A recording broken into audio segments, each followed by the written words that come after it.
ចាជាធម្មខ្ញុំសូមគោរពជំរាបសួរមេដាមដាសិស្សនិងសិស្សានុសិស្សទាំងអស់គ្នាជាទីគោរពស្រឡាញ់ចានាងខ្ញុំផ្ញើសេចក្តីនឹករលឹកពីចម្ងាយពី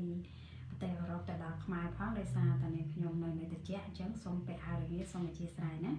ចាអញ្ចឹងមានលោកគ្រូអ្នកគ្រូមួយចំនួនគឺគាត់ចង់បានការបង្រៀនរបស់គាត់នោះមានប្រសិទ្ធភាពខ្ពស់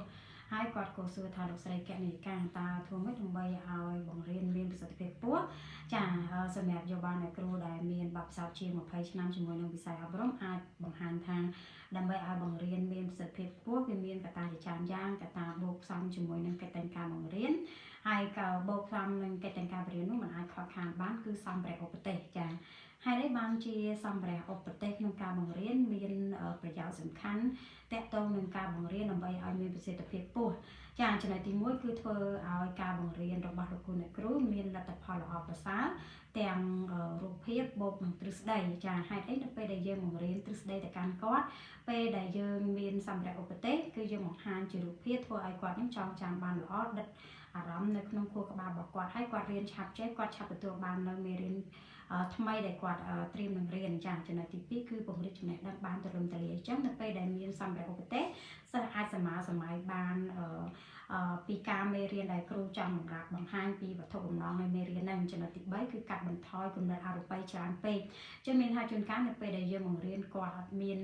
សម្ភារៈបរៀនទេគឺធ្វើឲ្យគាត់ទៅរំរនឹកមេរៀនថ្មីឃើញនឹង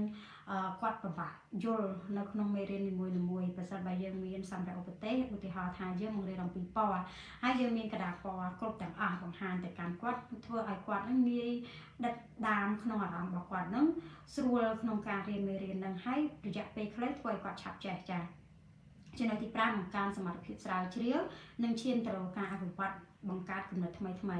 នៅពេលដែលមានសម្ភារៈឧបទេសបង្រៀនទៅកាន់គាត់ធ្វើឲ្យគាត់ចូលចិត្តរៀនហើយគាត់តែងតែចូលចិត្តស្រាវជ្រាវនៅអ្វីដែលថ្មីធ្វើឲ្យបញ្ញារបស់គាត់នឹងកើនជាងមុនអញ្ចឹងសិស្សនៅពេលដែលមានការអភិវឌ្ឍគំនិតផ្នែកសម្ភារៈឧបទេសបង្រៀនតាមរយៈគ្រូគឺលទ្ធផលក្នុងការរៀនសូត្ររបស់គាត់នឹងទទួលបានលទ្ធផលល្អទ្វេជា2នៃការបង្រៀនដោយមិនមានសម្ភារៈឧបទេស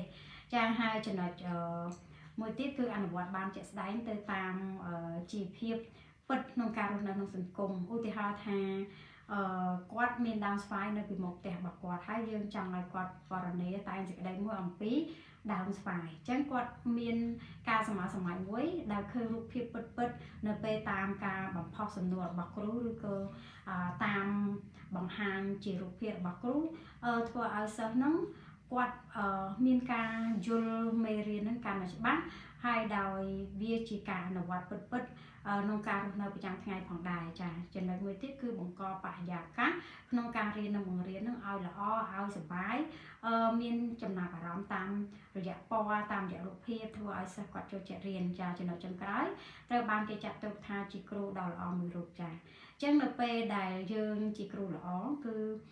យើងព្យាយាមធ្វើម៉េចឲ្យសិស្សឆាប់យល់ក្នុងរយៈពេលខ្លីមេរៀនយើងមានប្រសិទ្ធភាពខ្ពស់ក្នុងការអនុវត្តផ្ទាល់ធ្វើឲ្យគាត់រៀនទទួលបានចំណេះដឹងលឿនហើយអ្វីដែលសំខាន់នោះគឺយើងអត់អូសបន្លាយក្នុងការរៀននៅក្នុងកម្មវិធីសិក្សាទេយើងធ្វើម៉េចឲ្យគាត់ឆាប់ចេះទទួលបាននៅចំណេះដឹងថ្មីដើរតាមកម្មវិធីសិក្សារបស់សាលាហើយធ្វើឲ្យសិស្សងាយយល់ឆាប់ចេះឆាប់ចាំអញ្ចឹង